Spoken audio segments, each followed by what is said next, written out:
Assalamualaikum warahmatullahi wabarakatuh. Perkenalkan, kami dari kelompok 2 yang beranggotakan saya, Afifah Sri Nuraini.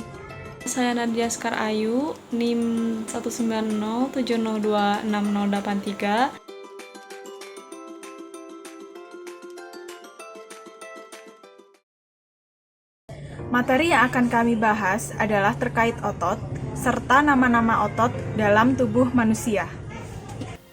Alat gerak pada manusia. Alat gerak pada manusia itu dibagi menjadi 3. Yang pertama adalah rangka, yang kedua adalah otot, dan yang ketiga adalah sendi. Rangka itu merupakan alat gerak pasif di mana tempat melekatnya otot. Sedangkan otot itu merupakan jaringan pada manusia yang berfungsi sebagai alat gerak aktif yang dapat menggerakkan rangka atau tulang. Otot sebagai alat gerak aktif karena dapat berkontraksi dan juga berelaksasi. Jadi otot itu memiliki 3 jenis ya. 3 jenis sifat. Yang pertama ada kontraksilitas, di mana otot akan memendek ketika berkontraksi. Ada ekstensibilitas, yaitu otot dapat memanjang ketika berelaksasi, dan juga ada elastisitas. Elastisitas itu kemampuan otot dapat kembali ke bentuk semula. Jadi ketika berkontraksi dia akan memendek. Kalau dia dapat kembali lagi seperti bentuknya semula, dan itu namanya elastisitas. Selanjutnya otot juga dapat bekerja secara antagonis dan juga sinergis. Secara antagonis itu merupakan gerakan otot yang berlawanan. Contohnya adalah otot bicep dan juga otot tricep kita di lengan atas dan lengan bawah kita. Sebelah ini ketika kita berkontraksi dan juga berelaksasi, itu merupakan gerakan antagonis karena berlawanan.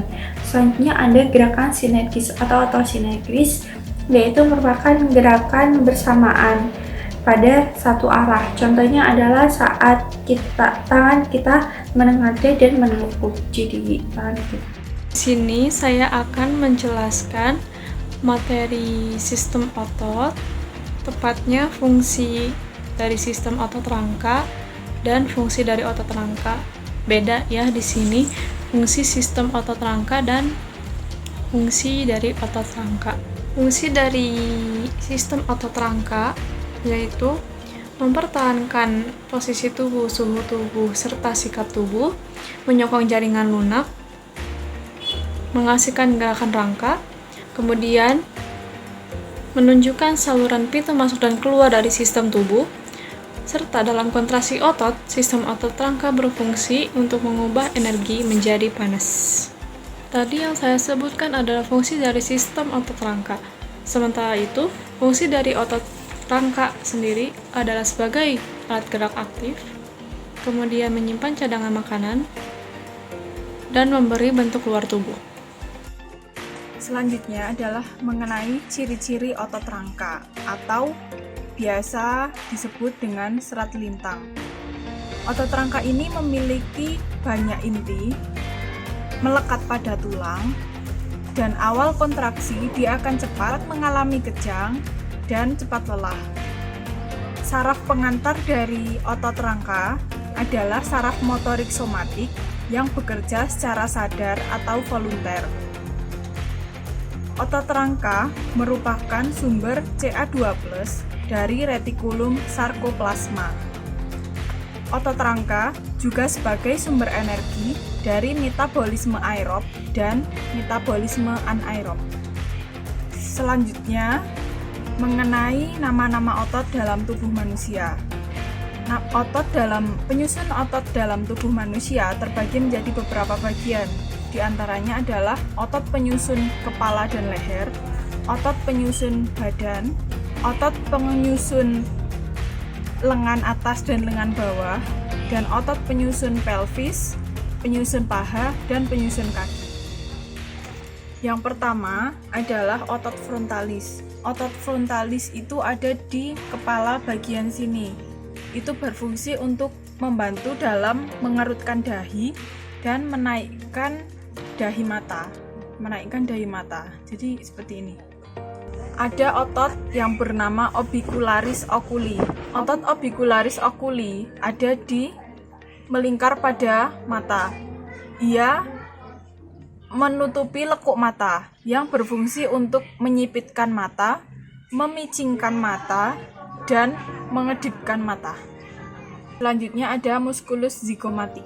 Musculus zygomatic atau otot pipi terbagi menjadi dua bagian, zygomatic mayor dan zygomatic minor. Zygomatic mayor berfungsi untuk menggambar sudut mulut ketika tersenyum. Jadi, ia ada di sini. Zygomatic minor, ia membantu bibir untuk naik ke atas. Pada bagian kepala sini terdapat otot temporalis yang berfungsi untuk membantu mandibula naik turun. Jadi ketika kita gini akan terasa otot temporalisnya bergerak. Pada pipi sini terdapat musculus masseter atau otot masseter yang berfungsi untuk mengangkat rahang bawah ketika mulut terbuka. Buccinator otot buccinator ada di sini. Ini berfungsi untuk memampatkan isi pipi dan memindahkan makanan ke arah tengah untuk dikunyah. Pada bagian sini terdapat otot risorius yang berfungsi untuk membantu menaikkan sudut bibir. Di sini ada otot depressor angulioris atau biasa disebut triangularis. Depressor angulioris itu berfungsi untuk membentuk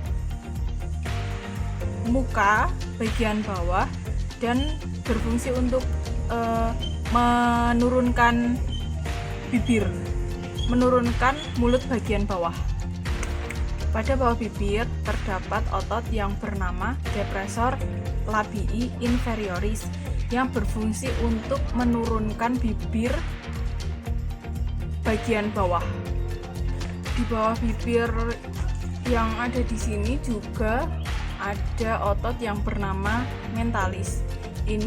Otot ini berfungsi untuk membentuk bibir bagian bawah sedikit menonjol dan melukiskan tonjolan bagian bibir bawah. Sementara di sekitaran mulut terdapat otot yang bernama orbicularis oris yang berfungsi untuk menjaga bibir atau mulut tetap tertutup. Selanjutnya pada telinga ada otot yang bernama auricularis anterior yang terbagi menjadi dua bagian, yaitu posterior dan superior. Superior ini ada di sini, ia berfungsi untuk menarik kulit telinga ke atas, dan sementara posterior ini berfungsi untuk menarik kulit telinga agar ke bawah di belakang cuping telinga. Selanjutnya adalah otot leher. Otot leher ada musculus platysma. Musculus platysma itu terdapat di samping leher yang menutupi bagian dada. Jadi dia sangat besar yang berfungsi untuk menekan mandibula dan menarik bibir ke bawah serta mengerutkan kulit bibir. Selanjutnya ada anterior scalene right, middle scalene, dan posterior scalene. Ini berfungsi untuk melenturkan leher dan membantu pernafasan. Levator scapula untuk menaikkan scapula. Ada otot trapezius yang ada di sini, punggung, itu berfungsi untuk menegakkan leher dan menaikkan scapula. Ada digastric muscle. Digastric muscle itu ada dua, anterior dan posterior. Ia ada di sini, leher ini. Lalu ada omohyoid muscle, ada juga suprahyoid muscle. Bagian dada, bagian depan badan. Pada bagian badan, yaitu terbagi menjadi bagian pada dada serta bawah dada, yaitu abs. Pada dada terdapat otot pectoralis major dan pectoralis minor. Sedangkan pada abs terdapat otot serratus anterior, obliquus externus abdominis, obliquus internus abdominis, rectus abdominis, dan otot tendinus. Itu adalah nama-nama otot pada bagian badan bagian depan. Kemudian saya akan menyebutkan nama-nama otot pada bagian badan belakang. Yang pertama ada otot trapezius. Bernama trapezius karena berbentuk seperti trapesium. Otot ini tersambung dari bagian leher sampai bagian punggung. Punggung itu sendiri secara rinci yaitu punggung bagian atas. Kemudian ada otot infraspinatus, lalu ada otot teres major, lalu ada teres minor. Otot spinatus, teres major, dan teres minor berada di dekat lengan atas, tapi bagian belakang. Kemudian ada latissimus dorsi, erector spinae, obliquus externus abdominis. Obliquus externus abdominis ini memang terlihat dari bagian badan depan dan belakang. Lalu ada quadratus lumbotum, kemudian gluteus medius dan gluteus maximus. Gluteus medius dan gluteus maximus itu berada pada bagian bokong. Alat gerak bagian atas dan juga alat gerak bagian bawah pada manusia itu merupakan adalah tangan dan juga kaki kita. Itu terdapat beberapa sendi yang dapat menggerakkan rangka bagian tangan dan juga bagian bawah kita. Yang pertama ada sendi engsel. Sendi engsel itu merupakan sendi yang memungkinkan kita bergerak pada satu arah. Contohnya adalah pada siku kita ini, pada lutut juga dapat, dan juga pada ruas-ruas jari. Kita cuma dapat buka dan tutup seperti ini. Selanjutnya ada sendi pelana. Sendi pelana itu memungkinkan kita dapat bergerak pada dua gerakan, itu antara tulang ibu jari dan juga tulang telapak tangan. Selanjutnya ada sendi peluru. Sendi peluru itu memungkinkan kita dapat bergerak ke segala arah. Contohnya adalah pada lengan atas kita ini. Habis itu ada tulang antara paha dan juga tulang pinggul. Selanjutnya ada sendi geser, memungkinkan gerakan melengkung ke depan, ke belakang, ataupun memutar. Contohnya adalah pada pergelangan kaki, pada pergelangan tangan, ke depan, ke belakang, dan juga memutar. Selanjutnya kita membahas otot pelvis. Otot pelvis ada dua macam bentuk, yaitu otot pelvis laki-laki dan otot pelvis perempuan. Yang kita bahas terlebih dahulu adalah otot pelvis laki-laki. Nah, otot pelvis laki-laki itu ada beberapa bagian. Di antaranya ini dinamakan bulbus spongiosum. Yang ini dinamakan ichthyocavernosus.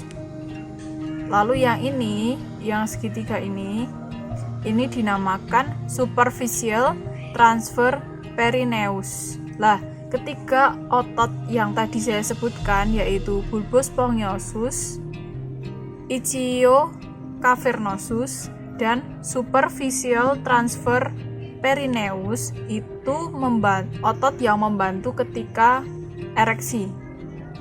Nah, bulbus spongiosum ini berperan dalam proses penyemprotan sperma atau penyemburan sperma. Nah, selanjutnya ini yang melingkar ini dinamakan otot eksternal anal sphincter levator.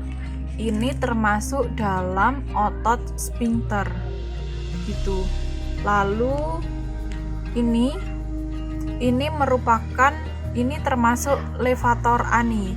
Levator ani ini terbagi menjadi dua bagian, yaitu pubococygeus dan ilicocygeus. Ini ada pubococygeus dan ilicocygeus. Bagian otot pada pelvis laki-laki yang terakhir adalah cocygeus. Cocygeus ini ada di sini. Dia berfungsi untuk mendukung isi pelvis. Nah, selanjutnya kita ke otot pelvis perempuan. Nah, ini adalah otot pelvis perempuan. Sebenarnya yang ada di otot pelvis baik laki-laki maupun perempuan itu sama, namun hanya bentuknya yang membedakan. Jadi di pelvis laki-laki tadi ada bulbus spongiosum. Di pelvis perempuan juga ada bulbus spongiosum. Itu ada di sini. Ini merupakan bulbus spongiosum. Yang kedua adalah ichthyocavernosus. Ichthyocavernosus yang ada di perempuan adalah ini. Ini yang dekat dengan bulbus spongiosum itu adalah ichthyocavernosus. Ini ichthyocavernosus. Selanjutnya juga ada superficial transfer perineus. Superficial transfer perineus itu ada di sini. Ini ya. Ini adalah superficial transfer perineus. Lalu yang keempat, yang bentuknya hampir sama dengan otot pelvis laki-laki adalah ini. Ini sama namanya, termasuk dalam otot sphincter. Ini bernama otot eksternal anal sphincter levator ani. Gitu. Lalu selanjutnya ada juga levator ani, sama. Ini juga terdiri dari dua otot atau dua jenis macam otot, yaitu pubococygeus dan ilicocygeus di masing-masing bagian.